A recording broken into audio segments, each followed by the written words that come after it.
ಎಲ್ಲರಿಗೂ ನಮಸ್ಕಾರ.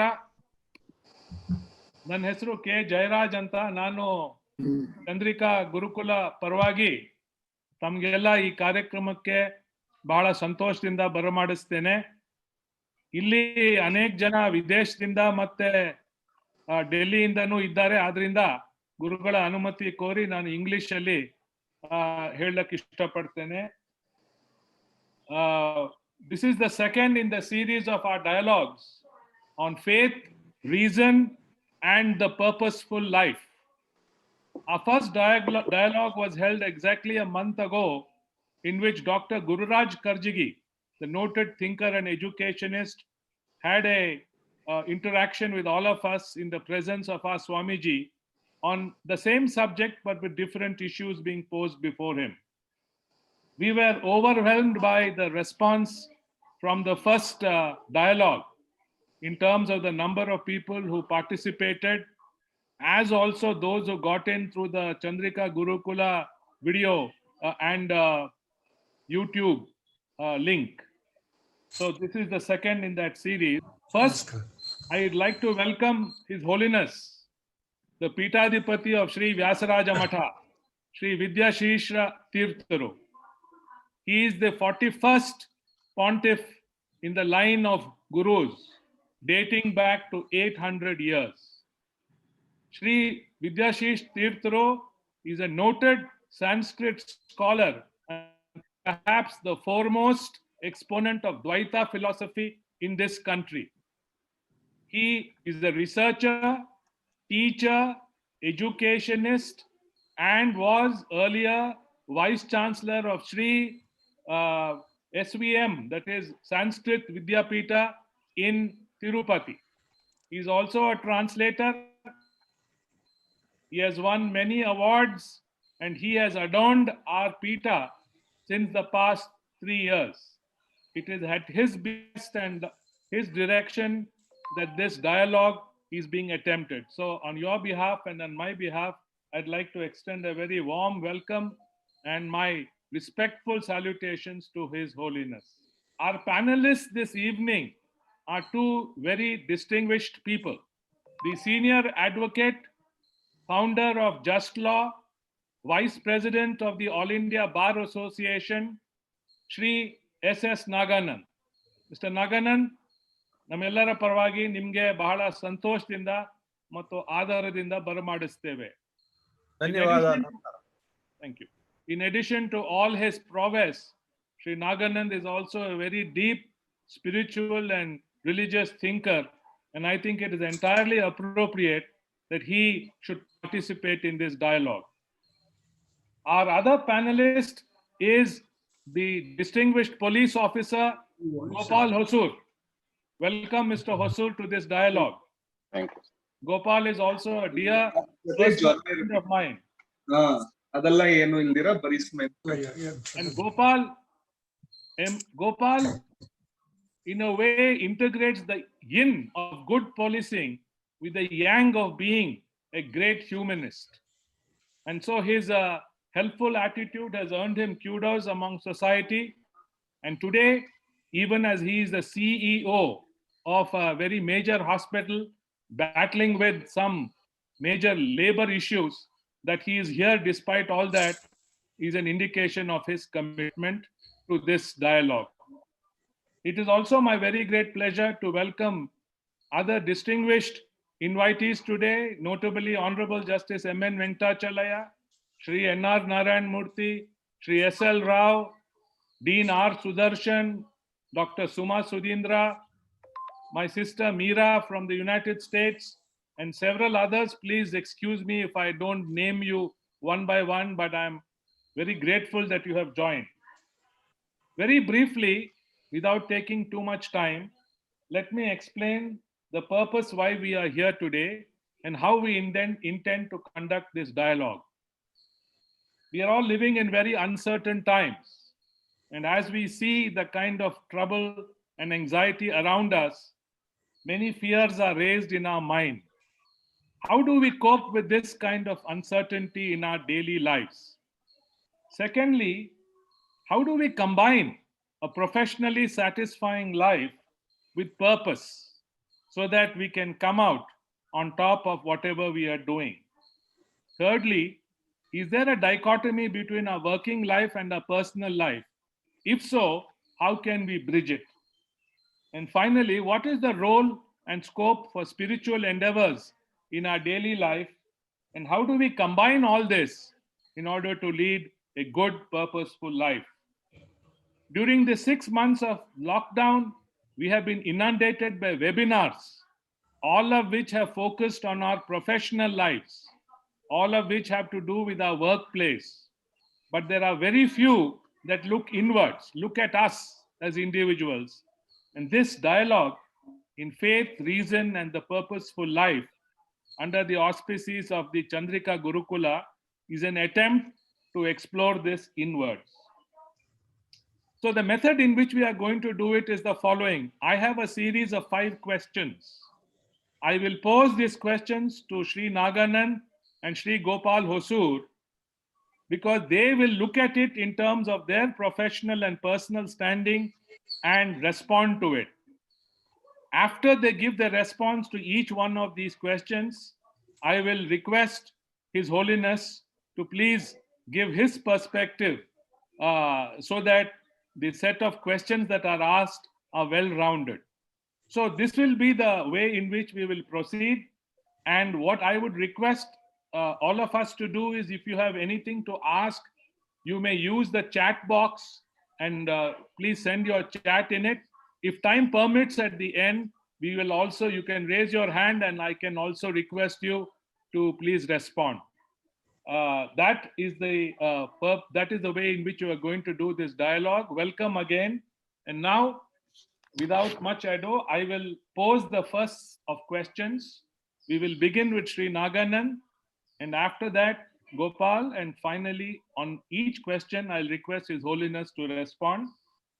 In view of the structure adopted, I will request our esteemed panelists to restrict their response to between 4 to 5 minutes each for each question, so that we can have His Holiness also speak about it, and in this way, we can have a purposeful dialogue.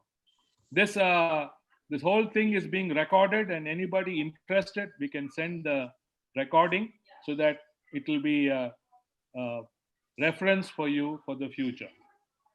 I may also tell you before we start the dialogue that we intend to have it every month, and I'm very happy that very distinguished people have confirmed that they will participate in subsequent months.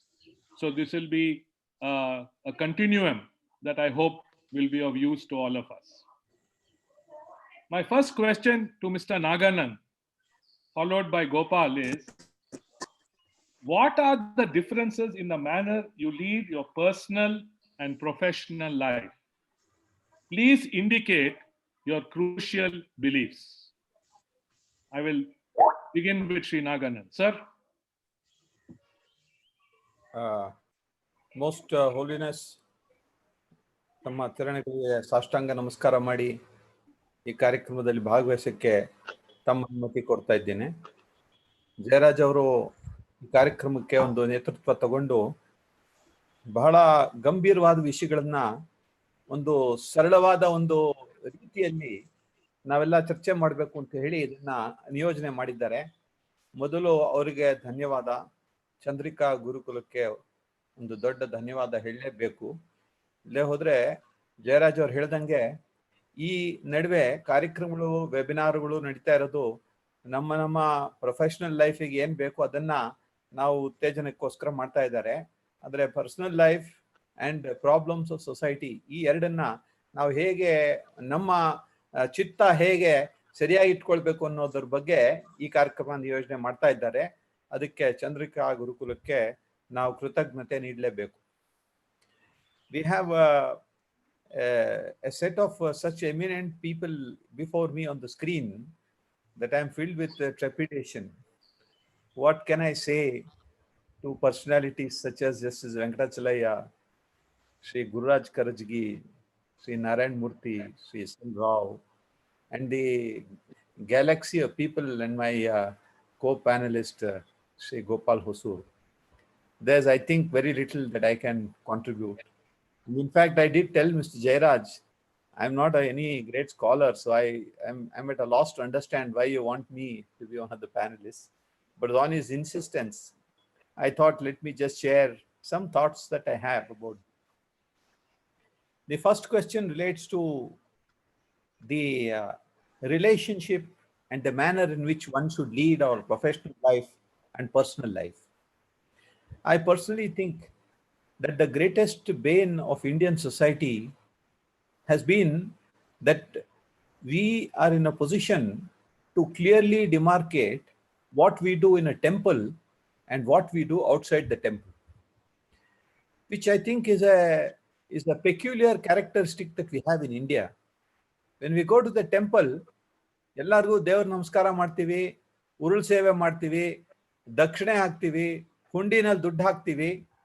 ಆದರೆ ದೇವಸ್ಥಾನದ ಒಂದು ಕಾಲ್ ಹೊರಗಡೆ ಇಡಕ್ ಮುಂಚೆನೆ ನಮ್ಮ ಮನಸ್ಸು ಎಲ್ಲೆಲ್ಲೋ ಹೋಗುತ್ತೆ, ಏನೇನೋ ವಿಚಾರಗಳನ್ನು ಮಾಡುತ್ತೆ. 1 foot outside the temple, our mind is somewhere else and we are planning something else. When both feet are outside the temple, we are completely disconnected from the temple, from God, from the spiritual pursuit that we ought to have. And we become a different species of human being. To us, nothing matters. There are no morals that guide us. And that seems to be the biggest problem in our Indian way of living, is what I believe. Whereas in the West, people say, well, I don't believe in God. There's nothing like a church. Therefore, I don't go to church. I don't go to any place of worship. I am there and life is there. And runam krutva ghrutam pibet. That is a life that I want to lead. But today, the situation is slightly different here. When you look at personal life, what are the, I just try to list out, what are the qualities that one must have in personal life? You must have love. You must have affection. You must have give enough time. You must always think of sharing. And you must be very generous. This is how we all like to give to our own families in our own personal life. Whereas when it comes to professional life, at the same time, there are certain qualities which we should bear in mind. And that is, we must be independent. We must be competent. We must be professional. We must be diligent. We must work hard. And most importantly, we must be fair and we must be ethical. Now, these values that we are talking about in our professional life, those have to be respected. So there cannot be a dichotomy between how you lead your life at home, in your personal life, and how you lead your professional life. The same underlying features of both these should be practiced. And I think it is certainly possible to do so, because I believe that how you treat your people at home, what kind of personal life you lead, what standards you set for yourself, they percolate through your personality. And when you are in a professional setup, they always loom somewhere in your mind. For example, a simple thing like truth. If you are used to telling the truth at home, and you don't pick up the phone, somebody picks up the phone and you tell the person who picks up, "Arey, bol do, ghar mein nahi hai." Tell him I'm not there at home. This is something which we see very often. And what kind of, do we follow the same practices when we go to office? Or do we follow some other practice?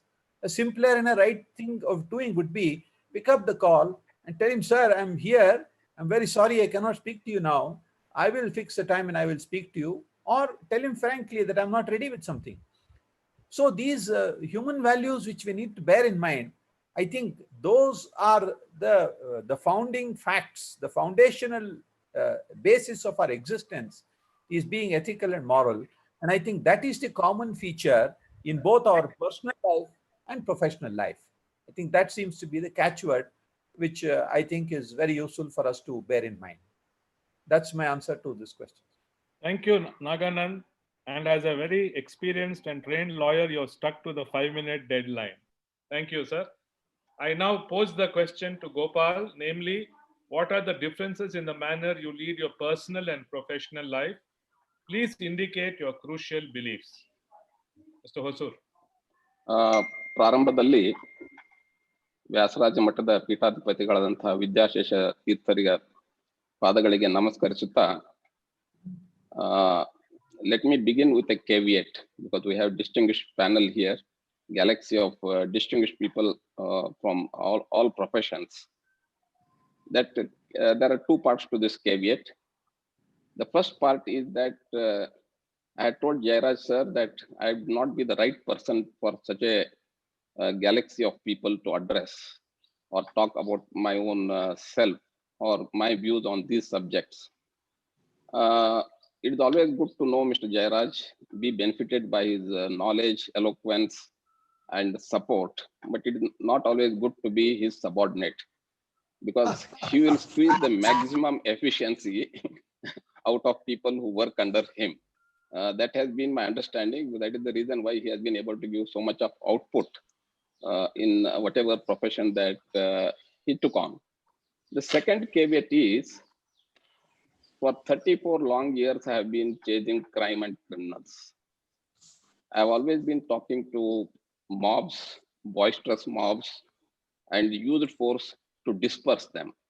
So addressing a galaxy of luminaries like this, I never had problems in facing mobs, but facing such audience makes me always a bit nervous. I'm sure if anything that I say is not in tune with the understanding, I pass this caveat, request for this caveat in the beginning. Two things are very important, as Jairaj sir mentioned, that the question is our personal and professional life. Now, personal life and professional life, according to me, are two distinct compartments, but they both are interconnected and interpose over one another. So it is very important as how we are able to balance our personal lives and professional lives in a manner through which we feel a sense of satisfaction and achievement. To me, the personal life begins very, very early in life. Maybe once we go into the school and start growing up. So a lot of values that we adopt in our personal lives, we watch it from our parents. I can give a example of myself coming from a small town called Gokak in Belgaum district, where my parents were teachers. We have never seen the father and mother ever criticize one another before their parents, which I think is very often seen in the new generations. I always believed that despite all the deficiencies or difficulties that they had in life, they stuck to their principles. They were patient, but at the same time, they were strong enough to bear the difficulties of life, and they would never ever succumb to them. So some of the great qualities that we pick up in our personal lives, basically we get it from our own parents, watching them and growing up. But thereafterwards, once we finish our education and take up a profession, maybe it's the private sector or a public sector or a government sector, policing was never my first choice. Never ever did I imagine that I would get into police. But those basic values that the family system those days built in us, in my opinion, has stood very firmly in my professional conduct thereafterwards. Because it is very, very important that in our professional lives, we need to deliver justice. We need to every time put the Rotary's four-way test: is it the truth, is it fair to all concerned, so on and so forth. So whenever in any professional life we encounter problems of trying to do our best in that profession, we always need to go back to our own upbringing, the value systems that our parents filled in, and those value systems they're imbibed by them through their religious practices and their spiritual endeavors in those times. So there is need to be a perfect balance between our personal life and professional life, and ensure that we succeed in both. And as long as the personal life and professional life are not harmonious, we are going to fail in both aspects of our personal and professional lives. So all through, it has been my endeavor right through the days I have been in the policing for 34 years, I have always tried to maintain a balance between my personal life and professional life, because the policeman's life is 24/7. You don't know when you get up and when you go out and when you come back home, where you have your food, and so on and so forth, and the risks and dangers that you face as a part of your profession. So the family life has to be in a way uh, adjusted to that kind of life I lead as a profession. So unless I have a harmonious personal life, a family life, I would not be able to deliver the requirements of my profession as an officer, or for that matter in any profession. So I think there needs to be a very close balance between the personal life and professional life. Though they are two distinct entities, though they are two distinct compartments, they continuously overlap right through our work. So from that angle, I think it is very, very important that we cultivate the right things in the life at a very early stage and continue to practice them. And the benefits of that may not be very immediate. They will come in due course of time. And at least I have at least personally seen in my own life that the benefits of leading a good personal life and a good professional life, both clean ones, has definitely added to my performance, both at home and also in my profession. Thank you, sir. Thank you, Gopal. You really did not need to have those caveats, because you you really don't have that to be necessary. Thank you very much. I just request our Pujya Swamigulu to please offer his benediction on this first subject. Swamigule. रमयन् भवसन्तापं रमयन् सात्तादकान् कृष्णमेघः कृपादृष्टवृष्ट्या पुष्णातु मामपि आपादमौलिपर्यन्तं गुरूणाम् आकृतिं स्मरेत् तेन विघ्नाः प्रणश्यन्ति सिद्ध्यन्ति च मनोरथाः. ಇಬ್ಬರು ತಮ್ಮ ಜೀವನದಲ್ಲಿ ಒಳ್ಳೆಯ ಆದರ್ಶವನ್ನ, ಜೊತೆಗೆ ತಮ್ಮ ಕಾರ್ಯಕ್ಷೇತ್ರದಲ್ಲಿ ಒಂದು ಸಾಧನೆಯನ್ನು ಮಾಡಿದ ಇಬ್ಬರು ಮಹನೀಯರ ಅಭಿಪ್ರಾಯಗಳನ್ನು ನಾವು ಕೇಳಿದ್ವು.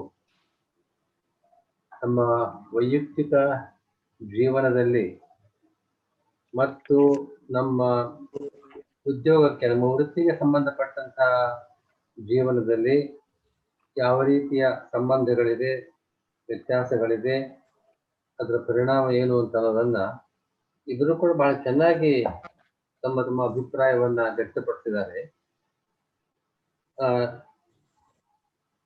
ನನಗೆ ಅನಿಸೋ ಮಟ್ಟಿಗೆ ನಮ್ಮ ವೈಯಕ್ತಿಕ ಜೀವನಕ್ಕೂ ನಮ್ಮ ವೃತ್ತಿ ಜೀವನಕ್ಕೂ ಬಹಳ ನಿಕಟವಾದ ಸಂಬಂಧ ಇದೆ.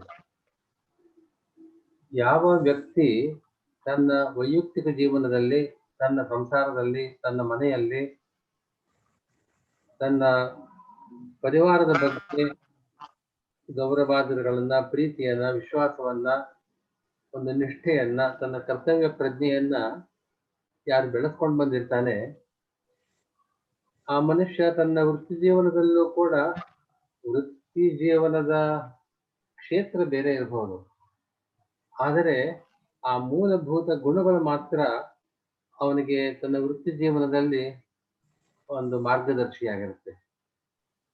ಅವನು ತನ್ನ ವೈಯಕ್ತಿಕ ಜೀವನದಲ್ಲಿ ಪ್ರೀತಿ, ಗೌರವ, ಪ್ರಾಮಾಣಿಕತೆ ಮೊದಲಾದ ಗುಣಗಳಿಗೆ ಒಂದು ಸ್ಥಾನ ಕೊಟ್ಟಿದ್ದರೆ, ಅದು ಖಂಡಿತವಾಗಿಯೂ ಒಂದು ವೃತ್ತಿ ಜೀವನದಲ್ಲಿ ಅದನ್ನ ಅನುಸರಿಸೋದಕ್ಕೆ ಪ್ರಯತ್ನ ಪಡ್ತಾನೆ. ಹೀಗಾಗಿ ಒಬ್ಬ ಮನುಷ್ಯ ತನ್ನ ವೃತ್ತಿ ಜೀವನದಲ್ಲಿ ಎಷ್ಟು ಯಶಸ್ಸನ್ನು ಗಳಿಸಿದ್ದಾನೆ ಮತ್ತು ಯಾವ ರೀತಿಯ ಗೌರವವನ್ನು ಸಂಪಾದಿಸಿದ್ದಾನೆ ಅನ್ನೋದು ಅವನು ತನ್ನ ವೈಯಕ್ತಿಕ ಜೀವನದ ಅವನ ನಡೆನುಡಿಗಳಿಂದ ಅದು ತೀರ್ಮಾನ ಆಗಿರುತ್ತೆ. ವೃತ್ತಿ ಜೀವನ ಯಾವಾಗಲೂ ಅನಂತರ ಬರ್ತಕ್ಕಂಥದ್ದು. ವೈಯಕ್ತಿಕ ಜೀವನ ಅದು ಬಾಲ್ಯದಿಂದಲೂ ಕೂಡ ಇರುತ್ತೆ. ವೈಯಕ್ತಿಕ ಜೀವನ ಅವನ ಪರ್ಸನಲ್ ಲೈಫ್ ಅಂದ್ರೆ ಸಾಧಾರಣ ಒಂದು ಹಂತಕ್ಕೆ ಅವನು ಪ್ರೌಢಾವಸ್ಥೆಗೆ ಬಂದು ಒಂದು 20-25 ವರ್ಷ ಆಗುವವರೆಗೆ ಅವನು ತನ್ನ ವೈಯಕ್ತಿಕ ಜೀವನವನ್ನ ನಡೆಸ್ಕೊಂಡು ಬಂದಿರ್ತಾನೆ. ಆದ್ದರಿಂದ ಅದರ ಅವನ ರೀತಿ ನೀತಿಗಳು ನಮ್ಮ ಗೋಪಾಲ್ ಅವರು ಹೇಳಿದಂತೆ ಅವನ ತಂದೆ ತಾಯಿಗಳು, ಅವನ ಹಿರಿಯರು, ಅವನ ಶಿಕ್ಷಕರು, ಅವನ ಸಂಗಡಿಗರು ಇವರೆಲ್ಲರೂ ಕೂಡ ಅವನ ಮೇಲೆ ಪರಿಣಾಮ ಬೀರಿರ್ತಾರೆ. ಆ ರೀತಿಯಾಗಿ ಅವನ ಸ್ವಭಾವ, ಅವನ ವ್ಯಕ್ತಿತ್ವ ಒಂದು ರೀತಿ ರೂಪಿತವಾಗಿರುತ್ತೆ. ಅದೇ ವ್ಯಕ್ತಿತ್ವ ಅವನ ವೃತ್ತಿ ಜೀವನದಲ್ಲಿ ಬಹಳ ಪರಿಣಾಮ ಬೀರ್ತಾ ಇದೆ. ಆದ್ದರಿಂದ ಇದೆರಡಕ್ಕೂ ಬಹಳ ನಿಕಟವಾದ ಸಂಬಂಧ ಇದೆ. ಮನುಷ್ಯ ತನ್ನ ವೈಯಕ್ತಿಕ ಜೀವನವನ್ನ, ಚಾರಿತ್ರ್ಯ ಶುದ್ಧಿಯನ್ನ, ಒಂದು ರೀತಿಯ ಪ್ರಾಮಾಣಿಕತೆ, ಪ್ರೀತಿ ಗೌರವಗಳ ಜೀವನವನ್ನ ರೂಢಿಸ್ಕೊಳ್ಬೇಕಾದದ್ದು ತುಂಬಾ ಅವಶ್ಯಕ ಅಂತ ಹಿಂದಿನವರು ಏನು ನಮಗೆ ಬಾಲ್ಯದಲ್ಲಿ ಮಾರ್ಗದರ್ಶನ ತೋರಿಸ್ತಾ ಇದ್ರು, ಅದು ಬಹಳ ಮುಖ್ಯ. ಈ ವೈಯಕ್ತಿಕ ಜೀವನಕ್ಕೂ ಮತ್ತು ಇದಕ್ಕೂ ಎರಡೂ ಒಂದು ಸಮಾನವಾದ ಅಂಶ ನಮ್ಮ ಇವರು ನಾಗಾನಂದ ಅವರು ಹೇಳಿದ್ರು. ಒಂದು ಎಥಿಕಲ್ ಅಂಡ್ ಮಾರಲ್ ವ್ಯಾಲ್ಯೂಸ್ ಅದೆರಡು ಕಡೆಗೂ ಸಮಾನವಾಗಿರುತ್ತೆ. ಆ ಕ್ಷೇತ್ರಗಳಲ್ಲಿ ಬೇರೆ ಬೇರೆ ಕ್ಷೇತ್ರದಲ್ಲಿ ಅದನ್ನು ಉಪಯೋಗಿಸುವ ರೀತಿ ಬೇರೆ ಇರ್ಬೋದು, ಆದರೆ ಮೂಲಭೂತವಾಗಿ ಅದು ಎರಡೂ ಕೂಡ ಒಂದಕ್ಕೊಂದು ಸಂಬಂಧಪಟ್ಟಿದ್ದು. ಆ ವೃತ್ತಿ ಜೀವನದ ಅವಧಿ ಬಹಳ ದೀರ್ಘ. ಒಂದು ದೃಷ್ಟಿ ನೋಡಿದ್ರೆ ಅದು ಒಬ್ಬ ವ್ಯಕ್ತಿಯ ಜೀವನದಲ್ಲಿ ಬಹಳ ಮಹತ್ವಪೂರ್ಣವಾದ ಒಂದು ಘಟ್ಟ ಆಗಿರುತ್ತೆ. ಅದಕ್ಕೆ ಅವನ ವೈಯಕ್ತಿಕ ಜೀವನ ಪ್ರಭಾವಕಾರಿಯಾಗಿ ಅವನು ತನ್ನ ವ್ಯಕ್ತಿತ್ವವನ್ನು ಚೆನ್ನಾಗಿ ರೂಢಿಸಿಕೊಂಡಿದ್ದಾಗ ಅವನು ಯಶಸ್ವಿ ಆಗ್ತಾನೆ ತನ್ನ ವೃತ್ತಿ ಜೀವನದಲ್ಲಿ. ಇದು ಆ ಎರಡಕ್ಕೂ ಇರತಕ್ಕಂಥ ಒಂದು ಸಂಬಂಧ ಅಂತ ನಾನು ಭಾವಿಸ್ತೇನೆ. ಬಹಳ ಕ್ಲಿಷ್ಟವಾಗಿತ್ತು ಸ್ವಾಮಿಗಳೇ. ಎಲ್ಲರಿಗೂ ಮಾರ್ಗದರ್ಶನ ಇದರಿಂದ ಬಂದಿದೆ.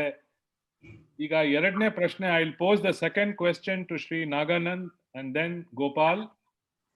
Fear, worry and uncertainties are rife today in the world because of COVID, among other things. Please share with us your personal coping mechanism and philosophy of life. Please share with us your personal coping mechanism and philosophy of life. Naganandji? Yes. Thank you, Mr. Jairaj. I think this is a subject of great topical importance today. And I am reminded of the last question in the Yaksha Prashna in Mahabharata, when the Yaksha poses a number of questions to Yudhishthira and says, only when you answer these, I will consider the next step. And the last question is, what is it that surprises you most in this world? And Yudhishthira's answer was, what surprises me most is that all the time we are seeing death around us. We see a number of people whom we know passing away, our own relatives, our friends, our family members, but still man is convinced, man means woman also, man is convinced that that fate he is not going to reach. He is not going to achieve that status, and he goes about living. So the fear of death is something which one does not have at all, and one does not take notice of this. And then that story goes forward. So I think this is what is baffling sometimes. But today in COVID times, you see, there is not a day that passes when we don't hear some near and dear ones, some friend, somebody has got COVID, somebody is in hospital. Every day I'm calling at least 3 or 4 people to console them, to tell them we are all there, don't worry. And this kind of, talk that we are giving to them. And we don't know how many will survive for how many days and how many will come out.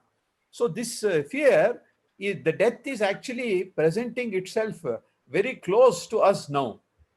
Now, if you go back in philosophy, and what does our ancient Bharatiya Samskriti, what does it say?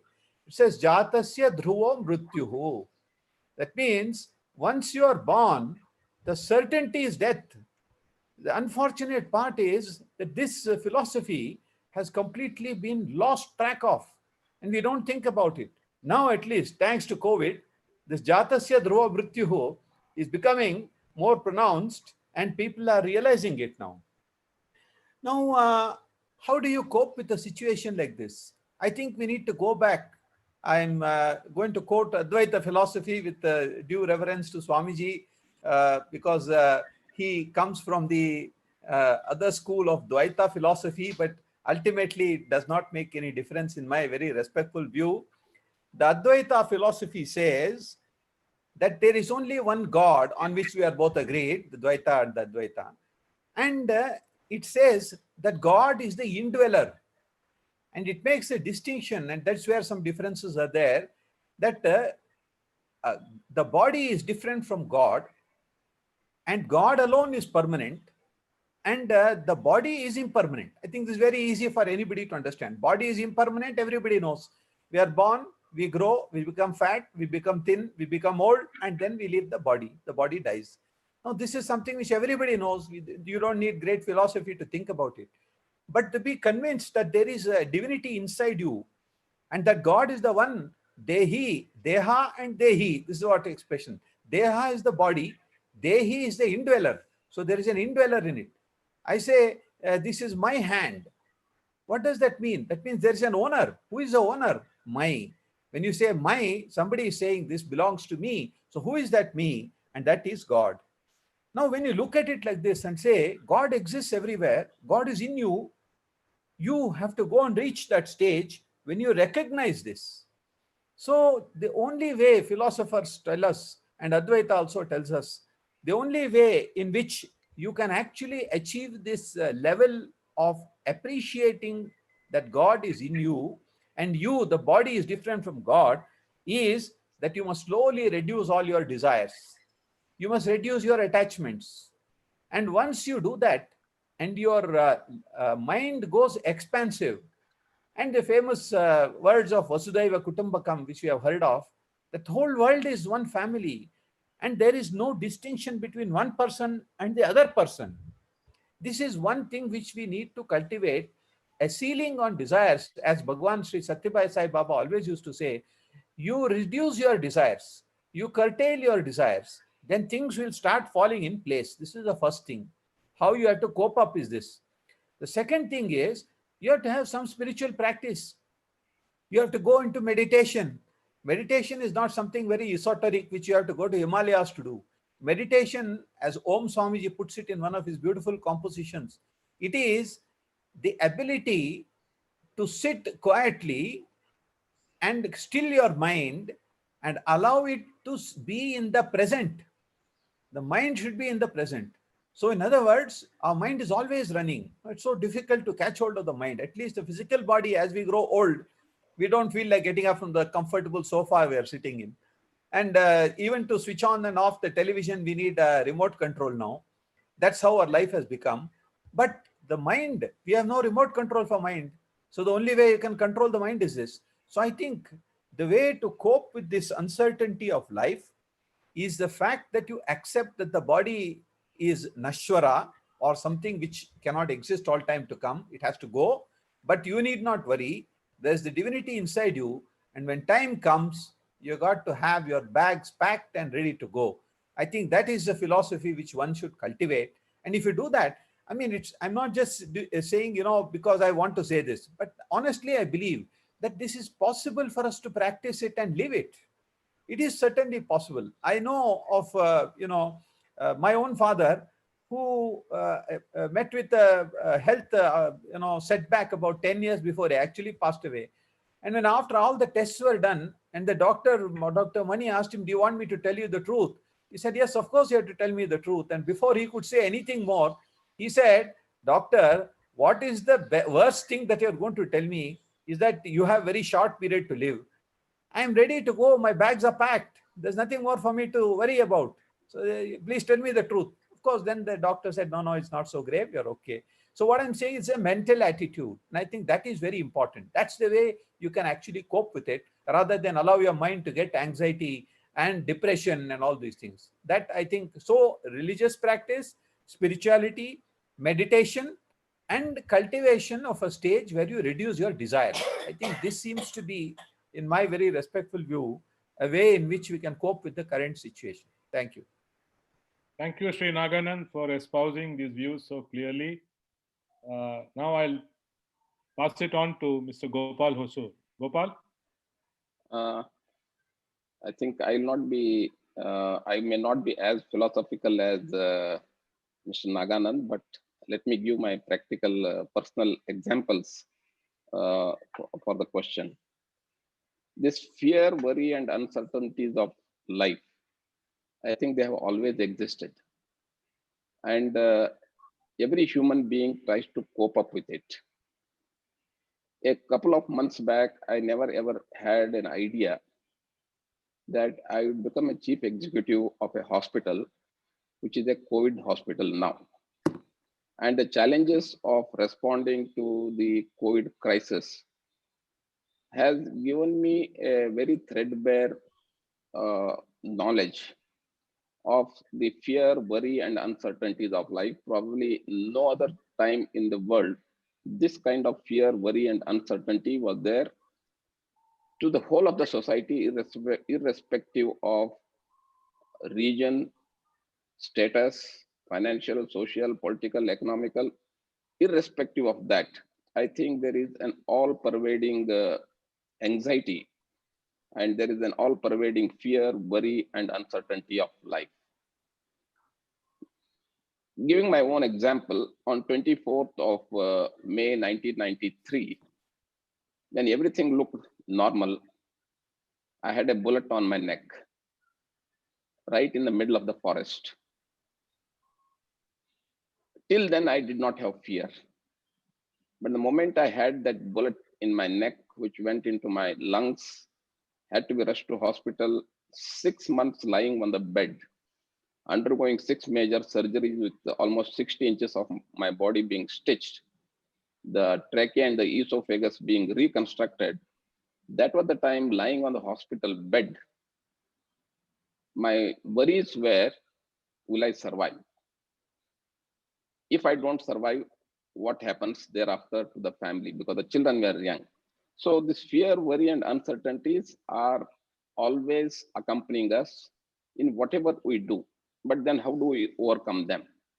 As Mr. Naganand rightly said, unless you develop a spiritual bent of mind, that today is the day I'll perform, tomorrow is another day, tomorrow is a fresh day, I'll go ahead with the tomorrow's work as a fresh individual and face what comes. So basically, it is the courage in oneself. And how do we develop that courage to face the fear, worry, and uncertainties is, in my opinion, is our own virtues, our own spirituality, and our own reasoning that we do give to our own lives. I think this has, to me at least, it has stood the test of time, because every time I walk out of the house in uniform, carrying a revolver, I don't know what could be the situation that I'm in. In fact, that is true for most of us who go on the roads and go to various places, fly to various places and all that. So there is always an element of fear, worry, and uncertainties. And unless we strengthen our minds with a certain amount of spirituality through some spiritual practices, we will not be able to cope up with this kind of fear, worry, and uncertainties. And thereafter, and thereby, if you are not able to cope up with the fear, worry, and uncertainties of life, our whole performance in life begins to reduce. So I think I have had this wonderful experience myself, and probably in a way, it has given me certain strength. Come what may, I'll face it. As you rightly mentioned in the beginning of the this one, right at the middle of the COVID, today I am facing a crisis in the hospital through a trade union. But as long as my conscience is clean and clear, as long as what I think I am doing is the right thing, come what may, I will face it. I shall face it, and I will overcome. Either I am ready to be a martyr in the cause of defending the Chinmaya Mission Hospital, which has done such great service so far for the last 50 years. So if we develop personal convictions in our life that I will stand by what is the right thing to be done, I think that fear automatically vanishes. We may go through certain amount of stress. That stress can always be handled through a meditation, through a physical exercise, or speaking to friends, seeking counsel, so on and so forth. There are various mechanisms available for us to cope up with that kind of situation. And this I have always found it to be useful, talking to learned people, taking their advice, guidance, talking to spiritual gurus, the way in which Swamiji just now spoke about the personal and professional life in such clear, distinct terms. Actually, these are the words that inspire us. And I'm happy that you have organized a program like this in the august presence of the Swamiji. Thank you. Thank you, Gopal, for your valorous words. You are a true hero, Gopal, to all of us. Mr. Jairaj, before you request Swamiji, Sir. I just remembered a small quip from that famous writer Kailasam. Of course, it may sound a bit odd and funny, but I think it typically gives what should be the message. Really? It says, ರಾತ್ರಿ ಉದ್ದಿನ ಹಿಟ್ಟು ಅರ್ದು ಇಟ್ಟಿದ್ದು ನಾಳೆ ಬೆಳಿಗ್ಗೆ ನಾನು ಎದ್ದು ಇಡ್ಲಿ ಮಾಡ್ತೀನಿ ಅಂತ. ನಾಳೆ ಎದ್ರೆ ಇಡ್ಲಿ, ಸತ್ರೆ ವಡೆ.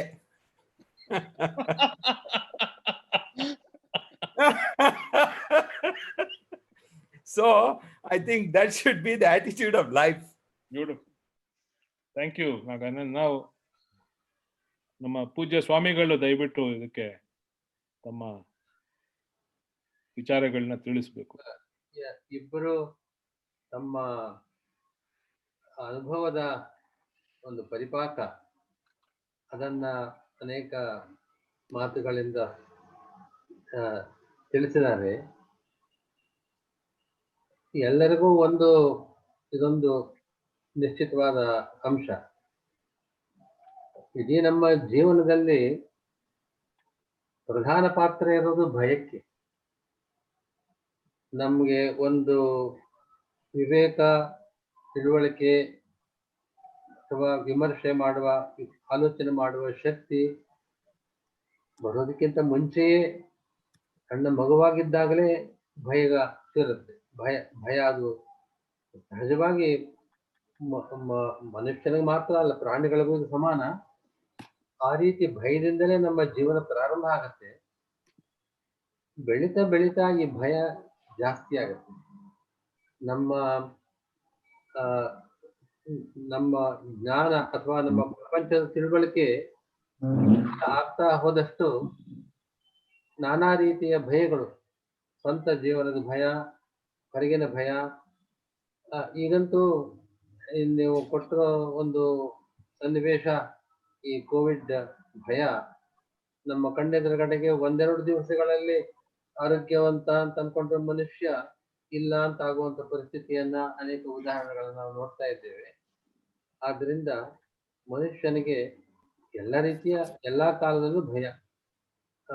ದರಿದ್ರನಿಗೆ ಜೀವನ ನಡೆಸೋದು ಹೇಗೆ ಅಂತ ಅನ್ನೋ ಭಯ, ಧನಿಕನಿಗೆ ಆ ಧನವನ್ನ ರಕ್ಷಣೆ ಮಾಡ್ಕೊಳ್ಳೋದು ಹೇಗೆ ಅಂತ ಅನ್ನೋ ಭಯ, ಆರೋಗ್ಯವಂತನಿಗೂ ಭಯ, ಯಾವಾಗ ರೋಗ ಬರುತ್ತೋ ಅನ್ನೋ ಭಯ, ರೋಗಿಯಾದವನಿಗೆ ಈ ರೋಗ ಪರಿಹಾರ ಅಗತ್ಯವಿಲ್ಲ ಅನ್ನೋ ಭಯ. ಈ ರೀತಿಯಾಗಿ ಭಯ ಅನ್ನೋದು ನಮ್ಮ ಜೀವನವನ್ನ ಇಡೀ ಆವರಿಸಿಕೊಂಡಿದೆ. ಅದಕ್ಕೆ ಒಂದು ಆಧ್ಯಾತ್ಮಿಕ ಮನೋವೃತ್ತಿ ಅನ್ನೋದು ಇದ್ದವರಿಗೆ ಮಾತ್ರ ಅದರಲ್ಲಿ ಒಂದು ರೀತಿಯ ಸಮಾಧಾನವನ್ನು ತಂದ್ಕೊಳ್ತಾರೆ. ಭಾಗವತದಲ್ಲಿ ಒಂದು ಮಾತು ಬರುತ್ತೆ, ಒಬ್ಬರು ಜ್ಞಾನಿಗಳು ಆಡುವ ಮಾತದು. ಮನ್ಯೇ ಅಕುತಿಶ್ಚ ಭಯಮಸ್ತಿ ಅಚ್ಯುತಸ್ಯ ಪಾದಾಂಬಜೋಪಾಸನಮತ್ರ ನಿತ್ಯಂ ಉದ್ವಿಗ್ನ ಬುದ್ಧೇಃ ಅಸದಾತ್ಮಭಾವಾತ್ ವಿಶ್ವಾತ್ಮನ ಯತ್ ನಿವರ್ತದೆ ಭೀಹಿ.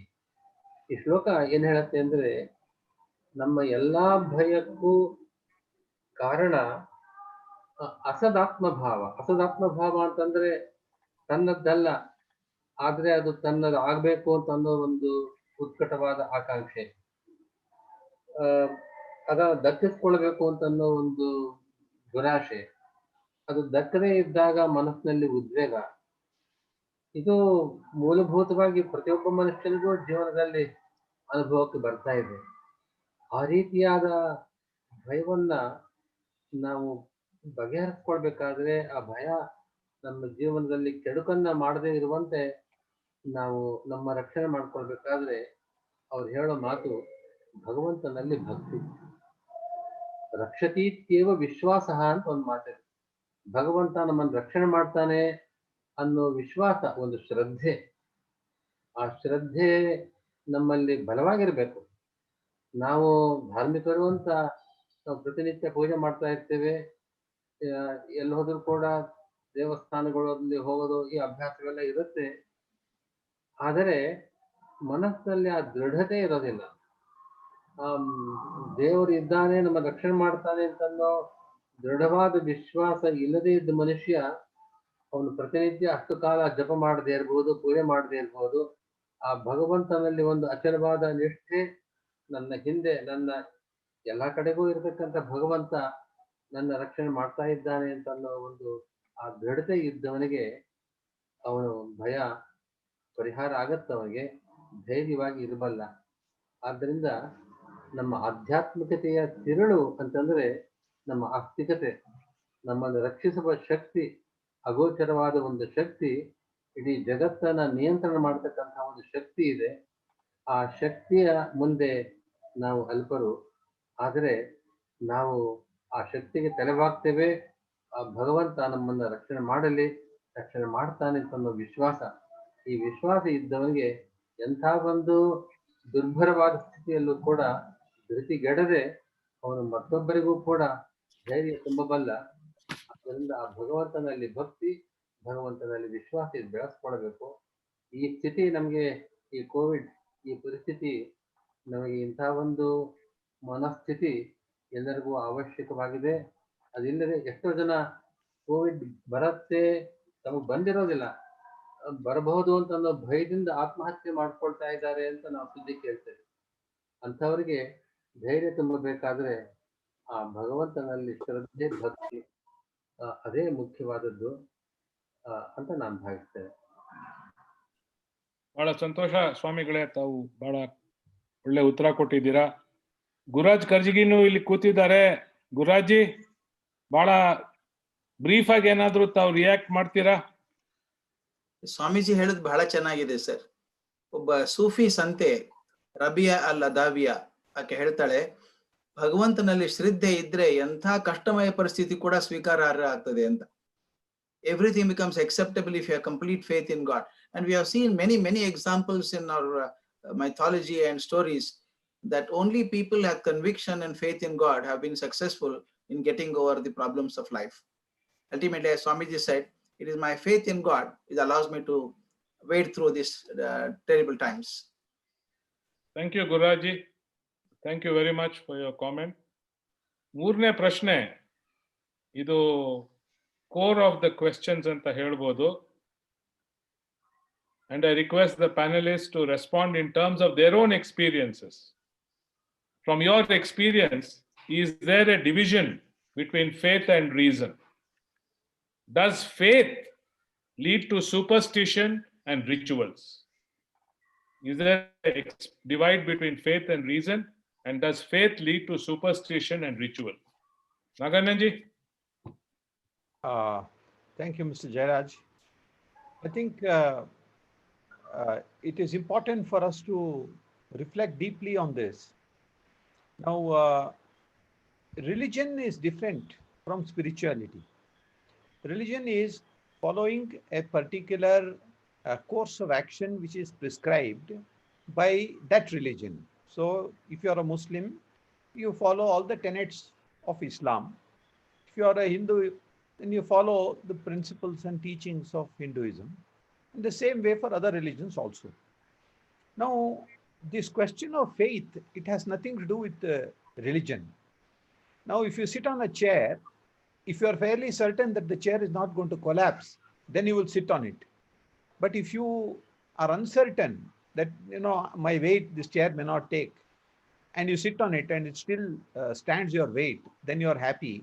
But if it does not, then you fall down to the ground. So that means if you don't have faith in the chair, you can't sit down. Same way, what certainty there is that when you leave your house in the morning, you're going to come back in the evening? That faith is the one which gives you, see, the ultimate end result of any endeavor you do is because of your conviction. Now, you have studied well. You are sure that you are going to write an exam very well and pass out in flying colors. That is the faith in which you do the exam. Now, when it comes to spirituality, you must have faith in some superior power. Now, you must have faith in a moral code that is prescribed. Now, if you don't have faith in or believe in the existence of, you may not call that principle God, you may call it just some superior principle, you call it. Now, if you follow a particular religion, then the religion says that there is God, there is Rama, there is Krishna, these are the avatars of the Brahman. There is something like a Brahman, and Brahman is all pervasive. Sa ekaha saya evam with this sort of Upanishads say. Therefore, there is, until you have some faith in it. Now, if you start by saying, no, I don't have faith in it, then it is like, arguing that this entire universe or this human body was created by a jiffy of coincidences. All these things just came together and it happened. And the entire universe with so many billions of planets and stars and everything is going on to such minute by minute precision that all this is happening on its own. If you calculate the mathematical probability of anything like this happening, you cannot even calculate that probability. It is such a high probability that it will never happen like this. So that means you have to accept, even scientists today they are tried to find what is the God principle. And Stephen Hawking, at the end of all his writings, also accepts that there is something there which we do not know, which is driving all these things. So in other words, if scientists use reason, logic, and they want to reach a conclusion to prove God is there. Now, God can be experienced. So how do you experience God? Now, those of us who have been fortunate to have a spiritual upbringing, to have had the benefit of being in close proximity to great persons and avatar purushas and sages and saints, we have experienced certain things. How can you say that this experience is not correct? How can you say this experience, when you experience something and you feel that this is what has happened, your faith gets cemented. In other words, to experience, now if you want to experience driving a car at 150 kilometer speed, you must first learn how to sit in the car, hold the steering and change the gear and start driving. How can you experience 150 kilometers at the wheel if you have never had the benefit of starting a car? It's just like that. So your faith has to be built up step by step by step. Now the question is, what about faith and what is reason? Now in Shastras, pardon me if I'm not wrong, but Swamiji, Tarka anta heltare. Tarka is one of the Shastras. Now Tarka Shastra talks about everything to be reasoned, logic, and if 1 plus 1 is 2, 2 plus 2 has to be 4. This is how the Tarka Shastra proceeds. Everything should be by means of definite derivatives. Now, when God is all pervasive and God can do and undo anything. Now, I'll give one example. Now, reason and faith, you're saying. There's a very dear friend of mine came with me to have darshan of Bhagwan Sri Satya Sai Baba. Just before we reached there, he had been diagnosed with an aneurysm in his brain.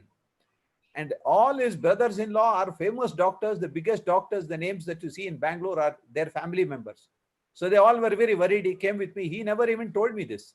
So we're sitting for darshan.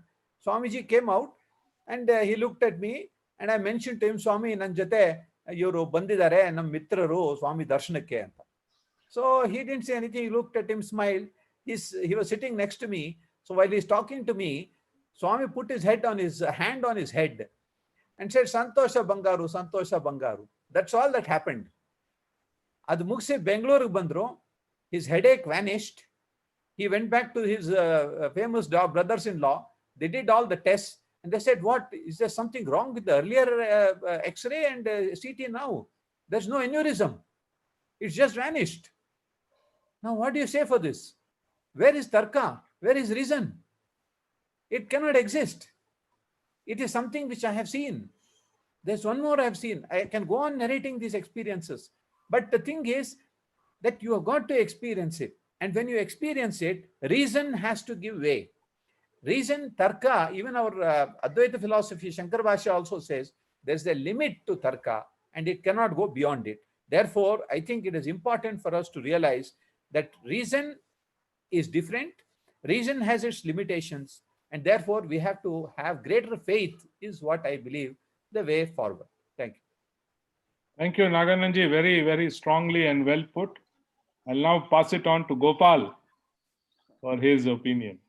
Sir, this is a very spiritual question, and I may not be able to do as much justice as Mr. Naganand has done.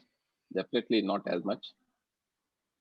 In my personal opinion, faith and reason are both sources of certain amount of authority. And on this authority, beliefs are resting. That means faith is important, reason is important. Both of them give authority to us. And based on the authority that we have, we develop certain beliefs. So it is this faith is embodied in our wisdom and in our traditions. And faith gets infused in us over a period of time, that if you do a particular thing in a particular manner, this should be the logical consequence of that. That means it is quite logical, it is not irrational. So religious traditions do allow us to encourage some kind of rational examination. It is not that religion is cut off from rationality. Religious beliefs also make us to examine issues quite rationally, and on the basis of that rational belief, we begin to perform our own whatever we learn from them. But sometimes faith is not very comprehensible for reason. There is a reason for a practical inquiry to be done into between the faith and the reason, but both coexist together. In my personal opinion, religion is one thing. It may be its spiritual religion is one thing that imbibes in us faith, and reason is not different from the faith. They both coexist together. And we have seen it in many examples that if you have a faith, it is bound, it is balancing on a particular reason. And over a period of time, both coexist together. This is all I think I need to say on this. Thank you, Gopal. This is a difficult question. So before I request His Holiness to respond, I will call on a few very distinguished people who are here to give a quick response. I have my dear friend Dean R. Sudarshan, who is Dean of the School of Public Policy, Jindal Global University. Sudarshan, could you give your response? That's for putting me on the spot. But you know, as you are very persuasive as ever, no one says no to you. This is a very, you know, this is a hoary old question, whether it's in our philosophy or in Western philosophy. The tension or the divergence between what, you know, Hume called passions, emotions, and reason, and juxtapose the two as that very often in people's lives, emotions and passions override reason, and you must cultivate the mind, the intellect, to give prominence to reason. Now, contrary to that, our philosophy often points out that buddhi, or this kind of analytical intellect of the kind that Hume valorized and praised, comes in the way of understanding reality for what it is. And I think we, therefore, as a contribution to world thought, unfortunately, in all our academic life and so on, after Macaulay decreed that one shelf of European books is equivalent to all of the knowledge in Sanskrit, Persian, and Arabic. Unfortunately, we've got ourselves into a situation where even with respect to European books, we don't even read one shelf of them. But we have a rich heritage that argues exactly the opposite of what the analytical philosophy of the West does, because it places enormous prominence on the self. Whereas if you think of the Buddha, the idea of shunyata, it doesn't mean emptiness. It means phenomena don't have an essence. That you take the clay and you make a pot, but you perceive it to be the pot, but it's really clay and water and somebody having done something to it. There's no essence of the pot in it, right? So therefore, an understanding of the self to diminish that the self is, a phenomenon that is in a way not you. Now, this is so diametrically opposite to Western thinking. And unfortunately, we don't give enough emphasis to this. I mean, we don't pay as much attention and thought and so on to this wonderful philosophy that we have in our country. And, we are very much, I spent greater part of, all my reading has been on Immanuel Kant and Wittgenstein and Russell and Hume and so forth, and starved of wisdom of the kind that, Mr.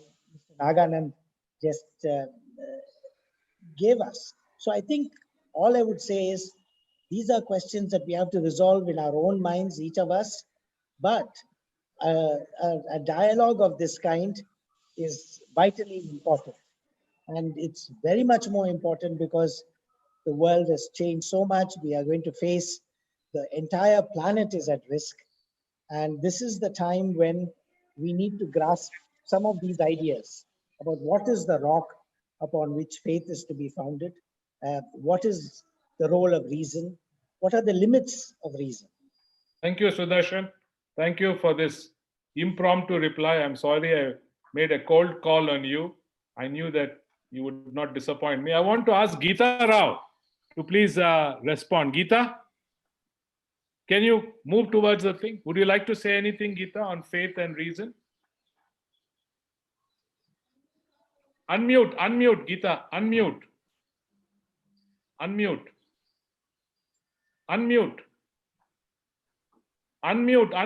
Geeta. Unmute.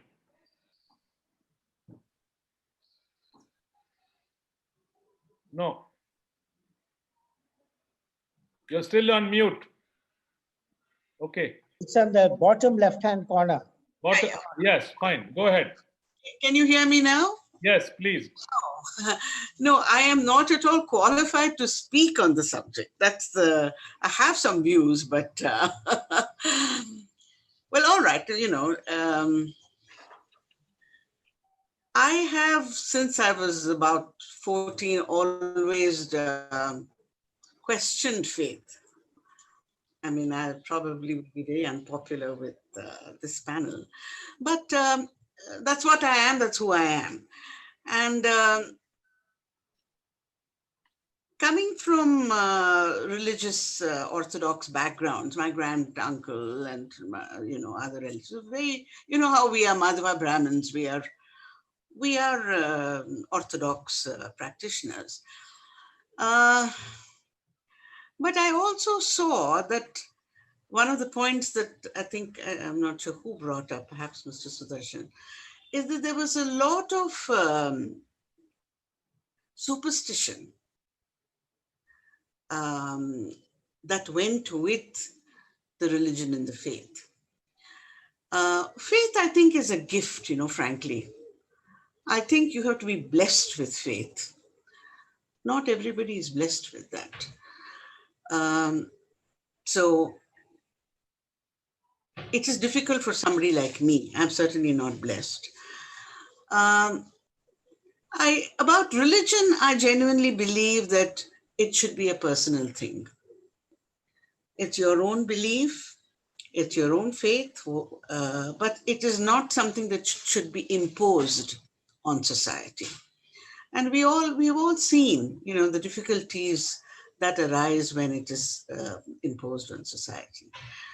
Well, having said that, I think faith is a wonderful thing.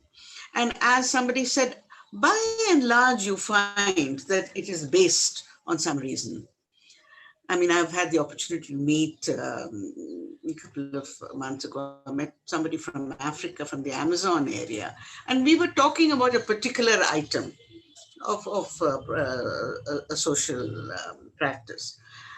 And she was absolutely in support of that particular saying, that it was ultimately based on reason. So that's something to think about, faith based on reason. Thank you, Geeta. I'd like to call upon Meera Rao from New Jersey.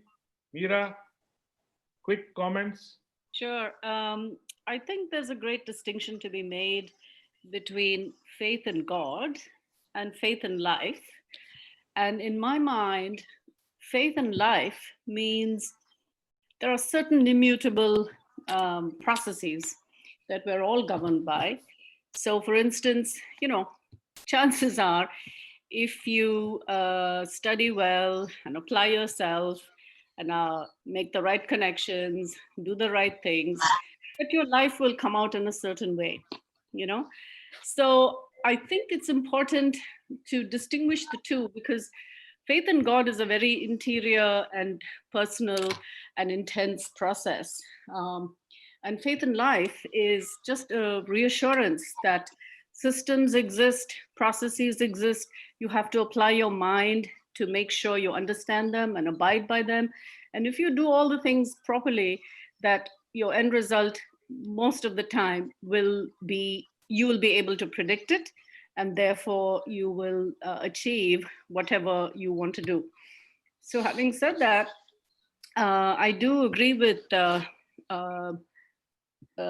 previous people who spoke, who said, the Western world has a very different idea of the self and reason and the conflict between faith and reason. But I think that Indian scientists and people who have based their life on research and reason, they do not have the same conflict, that we find that you can be both reasonable and logical, plus have your spiritual life, and they do not need to conflict with each other. So I do think that there's a lot here to be unpacked, and we all have to come to our own solidity and stability and steadiness, because I believe that finally that is the foundation on which you can build both your spiritual life as well as your regular life. Thank you, Meera. Now ಪೂಜ್ಯ ಸ್ವಾಮಿಗಳು ದಯವಿಟ್ಟು ನಮ್ಮನ್ನ ಉದ್ದೇಶಿಸಬೇಕು ಅಂತ ಕೇಳ್ಕೊಳ್ತೀನಿ. ಈ ಕೊನೆ ಪ್ರಶ್ನೆ ಅಥವಾ ಈ ವಿಚಾರ ನೀವೇ ಹೇಳಿದಂತೆ ಬಹಳ ಮುಖ್ಯವಾದದ್ದು. ಫೇತ್ ಅಂದರೆ ನಾವು ಕನ್ನಡದಲ್ಲಿ ನಂಬಿಕೆ ಅಥವಾ ಶ್ರದ್ಧೆ ಅಂತ ಹೇಳ್ತೇವೆ, ಮತ್ತು ರೀಸನ್ ವಿಚಾರಪರತೆ ಅಥವಾ ನಮ್ಮ ತಾರ್ಕಿಕವಾಗಿ ಅದನ್ನು ಯೋಚನೆ ಮಾಡತಕ್ಕಂಥ ರೀತಿ. ಇದೆರಡಕ್ಕೂ ವಿರೋಧ ಇದೆಯೇ? ಇದೆರಡಕ್ಕೂ ಹೊಂದಾಣಿಕೆ ಇದೆಯೇ? ನಾವು ಮಾತು ಕೇಳ್ತೇವೆ, ಮೂಢನಂಬಿಕೆ, ಅಂಧಶ್ರದ್ಧೆ, ಈ ಪದಗಳನ್ನು ಕೇಳ್ತೇವೆ. ಮೂಢನಂಬಿಕೆ ಅಂತಂದ್ರೆ ನಮ್ಮ ನಂಬಿಕೆ ಹಿನ್ನೆಲೆಯಲ್ಲಿ ಅದು ಯಾವುದೇ ಒಂದು ಸ್ವಲ್ಪ ವಿಚಾರ ಮಾಡಿದ್ರೆ ಅಸಂಗತವಾಗಿ ಕಾಣಿಸುತ್ತೆ, ಏನೋ ಅಸಂಬದ್ಧವಾಗಿ ಕಾಣಿಸುತ್ತೆ. ಇದು ಯಾಕೆ ಹೀಗೆ ಅಂತಂದು ಪ್ರಶ್ನೆಗಳಿಗೆ ಉತ್ತರ ಇಲ್ಲದೆ ಒಂದು ಕುರುಡು ನಂಬಿಕೆ, ಬ್ಲೈಂಡ್ ಫೇತ್ ಅಂತ ಹೇಳ್ತಿರಲ್ಲ. ಫೇತ್ ನಲ್ಲೂ ಎರಡು ವಿಧ ಇದೆ. ಬ್ಲೈಂಡ್ ಅಂದ್ರೆ ಕುರುಡು, ಸುಮ್ಮನೆ ನಂಬೋದು ಅಷ್ಟೇ, ಅಥವಾ ಸ್ವಲ್ಪ ವಿಚಾರವೂ ಸೇರಿರುತ್ತವೆ. ನಮ್ಮ ದರ್ಶನಗಳಲ್ಲಿ ಉಪನಿಷತ್ತು ನಮ್ಮ ಮಾತು ಪ್ರಸಿದ್ಧವಾದ ಮಾತು, ನೈಷಾ ತರ್ಕೇಣ ಮತಿರಾಪನೀಯ ಅಂತ ಕಾಟಕೋಪನಿಷತ್ತಿನಲ್ಲಿ ಒಂದು ಮಾತು. ನಾವು ಒಂದು ಪರಮಚೇತನ ಈ ಜಗತ್ತನ್ನ ನಿಯಂತ್ರಣ ಮಾಡ್ತಕ್ಕಂಥ ಒಂದು ಶಕ್ತಿ ಇದೆ ಅಂತ ನಮ್ದೊಂದು ನಂಬಿಕೆ. ಒಂದು ರೀತಿ ವಿಚಾರ ಮಾಡಿದಾಗ ಅಂತ ಒಂದು ಶಕ್ತಿಯನ್ನ, ಒಬ್ಬ ದೇವತೆಯನ್ನ, ಒಂದು ದೈವವನ್ನ ಒಪ್ಪಬೇಕು ಅಂತ ಕೆಲವರಿಗೆ ಅನ್ನಿಸ್ಬೋದು.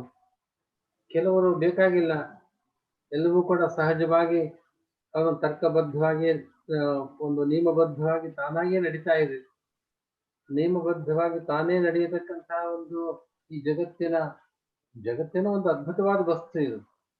ಈ ನಕ್ಷತ್ರಗಳು, ಈ ಗ್ರಹಗಳು, ಈ ಭೂಮಿ, ಅವುಗಳ ಪರಸ್ಪರ ಸಂಬಂಧ ಸ್ವಲ್ಪ ವ್ಯತ್ಯಾಸವಾದರೂ ಕೂಡ ಪ್ರಪಂಚ ಅದು ನಾಶವಾಗತ್ತೋ ಎನ್ನುವಂತ ಸಂಶಯ ಬರೋ ರೀತಿಯಲ್ಲಿ ನಮ್ಮ ಜಗತ್ತಿನ ಒಂದು ಕ್ರಮ ಇದೆ. ಅಂತಹ ಒಂದು ರೀತಿಯನ್ನ ಬಹಳ ನಿಯಮಬದ್ಧವಾದ ಒಂದು ಈ ಜಗತ್ತಿನ ಒಂದು ಚಲನೆ ಏನಿದೆ ಅದನ್ನ ನಿಯಂತ್ರಣ ಮಾಡೋ ಶಕ್ತಿ ಒಪ್ಪಬೇಕು ಅನ್ನೋದು ಒಂದು ತರ್ಕವೇ. ಆದ್ರೆ ತರ್ಕಕ್ಕೂ ಒಂದು ಮಿತಿ ಇದೆ, ರೀಸನ್ ಅನ್ನೋದಕ್ಕೂ ಒಂದು ಮಿತಿ ಇದೆ. ಆ ಮಿತಿಯನ್ನ ದಾಟಿದಾಗ ನಮ್ಮ ತರ್ಕ ಎಲ್ಲಿ ಪ್ರವೇಶ ಮಾಡಲಾರದು ಅಂತಹ ಒಂದು ವಿಷಯದಲ್ಲಿ ನಮಗೆ ಶ್ರದ್ಧೆ ಇಲ್ಲದೆ ಹೋದ್ರೆ ಕೇವಲ ಶುಷ್ಕ ತರ್ಕ ಅಂತ ಹೇಳ್ತೀವಿ, ಒಣ ತರ್ಕ. ಶುಷ್ಕ ತರ್ಕವನ್ನ ನಾವು ಅನುಸರಿಸಿಕೊಂಡು ಇಡೀ ಜೀವನವನ್ನ ಕಳೆದಾಗ ಪ್ರಾರಂಭದಲ್ಲಿ ದೇಹದಲ್ಲಿ ಶಕ್ತಿ, ಮನಸ್ಸಿನಲ್ಲಿ ಒಂದು ಸ್ಥೈರ್ಯ ಇದ್ದ ಒಂದು ಜೀವನದ ಕಾಲದಲ್ಲಿ ನಮಗೆ ಈ ತರ್ಕ, ರೀಸನ್ ಇದೇ ಪ್ರಮುಖವಾಗಿ ಕಾಣಿಸುತ್ತೆ.